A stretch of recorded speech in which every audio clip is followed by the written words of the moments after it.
On January 21st, while I was on the 3 day cruise, I got the first message. My cousin in Jamaica died. And a few days later, after we came off the cruise, I got another phone call. My uncle died.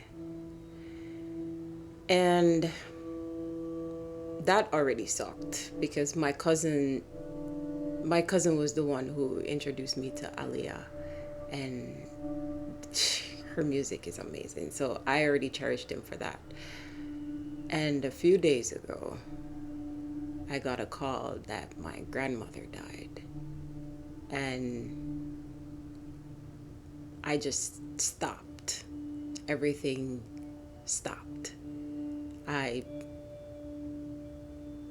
didn't believe what I was hearing because it sounded so strange, and I'm like, no, absolutely not. But they always say death comes in three, and after the second one, we were like, okay, maybe keeping our eyes out, who's the next or something. But it's like no one ever thought that it would ever be her. She just celebrated her birthday, and yeah, she lived a very long life, but no one thought that would happen yet. And what I realized is that no one really knows how to process grief, especially when it's three in a row. It's like how do you survive? How do you live through that? And I found out years ago that there are stages to grief. And the first stage is shock and denial. And the thing about these stages is that because we're all emotional and we all process grief very differently, it doesn't matter. The order of these stages does not matter. It's mixed. You can feel all of them sometimes at once, and I think that's what most of us are going through right now. But the stages are shock and denial, pain and guilt, anger and bargaining, depression, reflection, loneliness, the upward turn, reconstruction and working through, acceptance and hope. And it's easy to fall into the regret. I realized when I was, processing the whole information and just laying in the couch and just thinking. And I started thinking about I what I was planning on doing. I had an idea where I would just interview my grandmother and just ask her a bunch of questions. And even though she was slowly losing her memory, what she said, she's so funny. What she said would have been hilarious for the family to, look back on one day and just like laugh and be like, yeah, that was mama. And I started thinking about it and I started crying because I was like, I never got to do that. And I realized in that moment that it's not the things that happened in the past where it's like, oh my gosh, we did all of this. Like when I remember all of that, it's with joy. It's remembering her laughing. It's remembering all of their laughs, like especially my cousin, and he was just so full of joy and everything. My grandmother, she, like saying is one of the hardest things where it's like, no, this is not real. It's not real. But that's a part of the shock and denial part. But while I was sitting there and thinking, I realized that it's the things that we're thinking of doing in the future that we end up regretting not doing, not getting the chance to do. It's not what we already did, it's what we don't get to do. And when we start going down that rabbit hole, it's kind of hard to pull ourselves out of it, because we just start spiraling, and that's never a good place to be. So it's like, once I realized I was doing that, I just switched my brain to start thinking of the last time I saw her, which was for her 87th birthday. And she was just laughing and so full of joy. And every time before that, you can never be around her and not laugh. And I choose to focus on that instead of thinking of what I never got the chance to do. And that, I feel, has helped me move through the stages to where it's like, hey, I'm happy she left before things started getting a lot worse, especially with her memory. And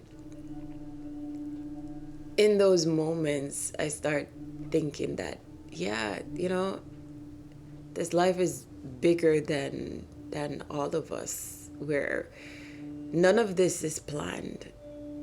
None of it is planned. And it's like, we can prepare ourselves for it, but it always takes us by surprise.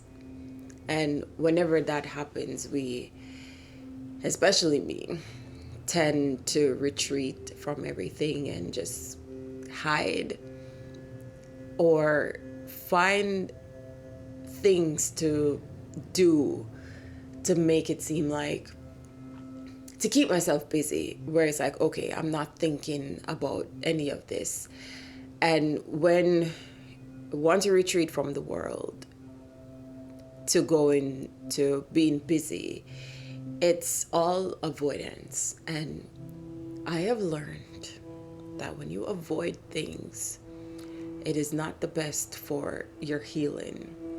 And we have to face these emotions. We have to face all of these hard pains and everything in order to truly come out of it and grow from it and understand on a different level.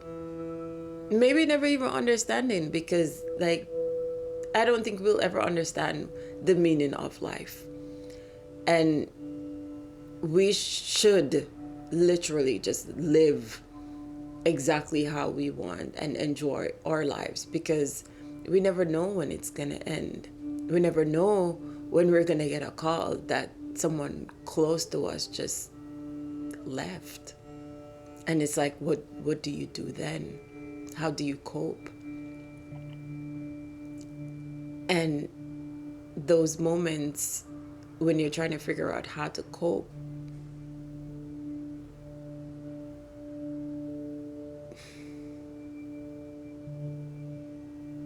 be around the people that you love. Don't retreat. Don't hide the emotions. Allow it to come forward, because keeping it bottled in is not going to help the situation. It's not going to help you, and you're not going to process it. But the way you process it, and the way I process it, and the way everyone else processes grief is different. Some may cry, some may not cry. And it's a good thing to not judge people for how they grieve, because we don't know what it's like to be in that person's body, and we don't know what it's like to feel what they're feeling. And if we think that someone's being way too damn dramatic, it's just who they are. It's just how they process it. And we just have to be kind to each other, especially going through loss and grief. Everyone's different. And we it's never a good thing to retreat, because I know it's easy to just feel like this is it. This is, I'm never gonna get past this. It like there's no more future, but that's not what they want for us. They want us to continue. They want us to live our lives, especially my grandmother. She danced all through her 87 years. And she lived. She lived. She lived. She loved. She lost. And is a great example for us to do the same. Because one day it's inevitable.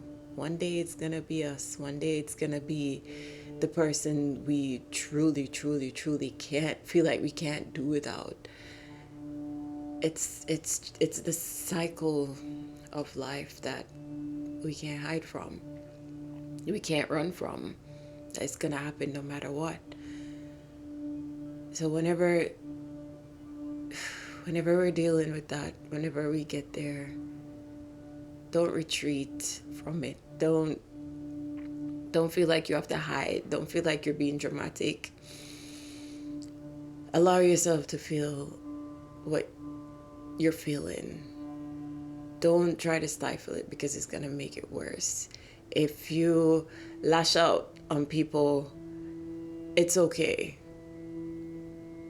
I mean, don't make it a constant thing, but at the same time, it's like you don't know how to process what's going on. So if you're lashing out, it's okay to not feel bad about it, and it's okay to feel bad about it, because right now you don't know what to do. I don't know what to do, and we just have to take it one step at a time and keep doing the things that we enjoy doing, because that's literally the only way that we're gonna get through any of this.